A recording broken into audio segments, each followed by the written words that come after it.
এই মেয়েটা তার এই নানার সাথে রাতের বেলা ঘুমায়, সে নিজেই বলছে। দেশবাসী, আজকে আপনাদের সামনে খুব গুরুত্বপূর্ণ এবং মর্মাহত একটি বিষয় নিয়ে কথা বলতে আসছি। আমি কথা বলতে পারতেছি না, অসুস্থ। তারপরেও যদি কিছু না বলি তাহলে আপনারা হয়তো আমাকে সন্দেহ করতে পারেন, তাই আমি আমার কিছু কথা আপনাদের সাথে শেয়ার করার প্রয়োজন মনে করলাম।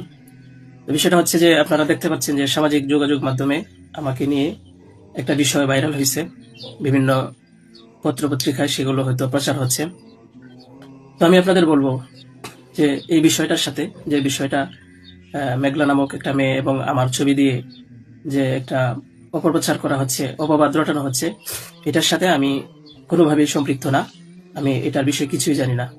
আমি যদি বলি তাহলে বলবো যে মেয়েটা আমাদের এখানে পড়াশোনা করেছে, গত বছর পড়েছে এবং এর আগের বছরও পড়েছে। তো এর আগের বছর পূর্ণ বছর পড়াশোনা করার পরে সে আমাদের মাদ্রাসা থেকে চলে যায়। তো পরবর্তী বছর যখন মাদ্রাসা শুরু হলো তখন আমরা খোঁজ নিয়ে জানতে পারলাম যে কে কে আসে নাই। তো যারা যারা আসছে না তাদের মধ্যে সেও একজন ছিল, যে সে এখান থেকে চলে গেছে অন্য কোথাও। তো খবর নিয়ে জানতে পারলাম সে ঢাকা চলে গেছে, তার বাবা মার সাথে থাকে। বাবা মা সৎ বাবা এবং মা অন্য কোথাও আগে বিয়ে বসছিল। তো বর্তমান যে বাবা আছে মেঘলা, তার মেয়ে না, বরং আগের বাবার মেয়ে সে।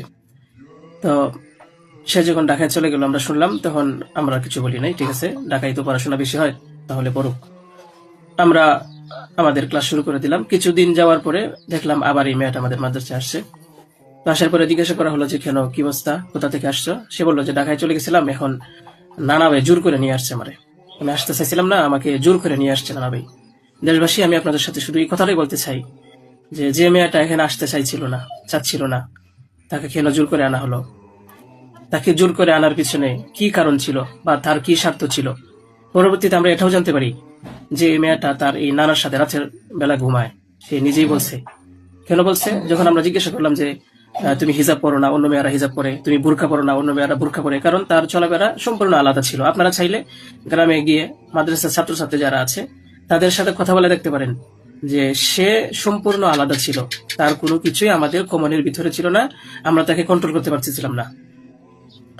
তো সে এভাবে কিছুদিন থাকার পরে আমরা ভাবলাম যে হয়তো তাকে আমরা রাখতে পারবো না, কারণ আমরা তাকে কন্ট্রোল করতে পারছি না।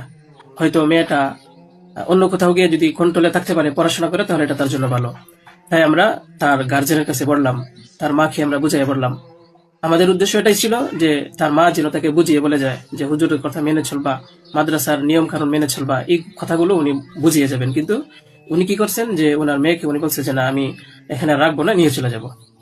তো আমাদের এখান থেকে প্রায় 5-6 মাস আগে আমাদের মাদ্রাসা থেকে নিয়ে চলে গেছে। হয়তো পরবর্তীতে খবর নিয়ে জানতে পারলাম সিলেটে যেখানে উনি থাকে সেখানে নিয়ে গেছে। তো নিয়ে যাওয়ার পরে এখন কিছুদিন আগে আবার আসছে, এসে বলতেছে যে এই দুর্ঘটনা, যে খুব বড় সমস্যা। যে কথাটা শোনার পরে আমার মতো একজন সাধারণ মানুষ, আমি আর সহ্য করতে পারছি না, আমি আর নিজেকে ঠিক রাখতে পারি নাই, আমি একেবারে অসুস্থ হয়ে পড়ছি। কারণ আপনারা হয়তো জানেন যে অনেকেই, আমার ফ্যামিলি আছে, আমার বাচ্চা আছে, আমার বিবি সাহেব আছে, আমার আত্মীয় স্বজন আছে। আপনারা বলুন তো, আমার নামে যে বিষয়টা প্রচার হচ্ছে, এটা আমার ফ্যামিলির লোকেরা দেখে আমাকে কি বলছে, কি ভাবছে? আপনারা সঠিক তদন্ত করুন। আমি কখনোই দেশের আইনের প্রতি অবাধ্য না, আমি শ্রদ্ধাশীল। দেশের আইন আছে, সে আইন সঠিক অপরাধী যে তাকে খুঁজে বের করবে। আপনারা অপরাধী খুঁজে বের করার আগেই যদি আমাকে অপরাধী বানিয়ে ফেলেন, তাহলে তো আসল অপরাধী পার পেয়ে যাবে, আসল অপরাধী তো ছাড়া পেয়ে যাবে। আপনাদের কাছে আমি অনুরোধ করে বলি, আপনারা আসল অপরাধীকে খুঁজে বের করুন, টেস্ট করা হোক যে আসলে এই বাচ্চা বাবাকে। আপনারা আমাকে টেক দিচ্ছেন, বিভিন্ন পত্রপত্রিকায়, টেলিভিশনে বলা হচ্ছে। আমি আপনাদের কাছে শুধু এই কথাগুলি বলবো যে আল্লাহ তাআলার বিচারের উপরে যদি শ্রদ্ধাশীল থাকেন, এই বিশ্বাস করেন, তাহলে আমাকে নিয়ে আর এরকম কাজ করবেন না। আপনারা সঠিক তদন্ত করে সঠিক অপরাধীকে খুঁজে বের করুন। আমি আপনাদের সামনে আর কথা বলতে পারতেছি না। আপনারা সবাই ভালো থাকবেন, ইনশাল্লাহ পরবর্তীতে আরো কথা হবে ইনশাল্লাহ। আসসালামু আলাইকুম ওয়া রাহমাতুল্লাহ।